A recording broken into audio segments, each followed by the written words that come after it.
Now, while many of you think you know the history of Arkansas, there's a new documentary coming out this month that looks to change that. Sometimes you have these stories that are hidden from history, either for reasons of prejudice or just because things get wiped from history. And sometimes it's important to bring these stories out.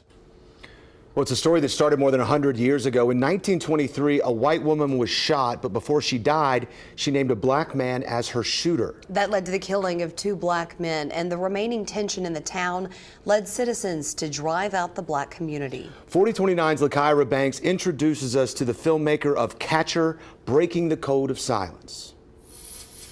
We have Elaine in 1919, we have Tulsa in 1921, we have Chicago around this time in 1919 as well. It's a story seen too many times throughout American history. Members of the black community violently pushed out of their homes and towns due to racial tensions. It's not an anomaly. These stories are part and parcel with the time period in the 20s, the Jim Crow South. But the story of a racial cleansing in Catcher, Arkansas often goes untold. One of the most shocking things is how, I don't want to say covered up, but how the story's been suppressed in many ways. University of Arkansas instructor Michael Anthony spent 3 years studying the incident in Catcher, Arkansas. This is Effie Latimer. She is the one that was 23 years old at the time that she was killed. He says Latimer died from a gunshot wound. Her neighbor is actually the one that finds the body early that morning. The story goes from her perspective. She comes upon the body, she finds this brutal murder scene, at which point she shockingly finds Effie still breathing, and she comes to just enough to say, "Son Bettis shot me." Son Bettis was found, captured, and placed on death row. This is 2 days before he was put in the electric chair. You can only imagine, obviously, the terror and the shock of what's going on to him and what he's probably feeling in this moment. But he wasn't the only victim.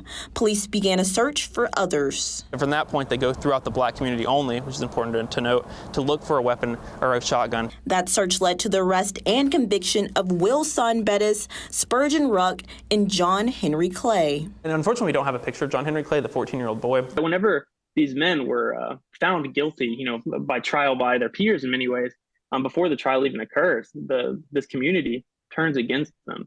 They try to pull them out of the jail that night after they're found associated as suspects with this murder to lynch them. But Anthony says they weren't able to do that, instead turning their anger to a new group. From that point, we really see the white community members turn instead to the only people they can get their hands on, which are the remaining black community members. In a matter of hours, a once thriving community was changed forever.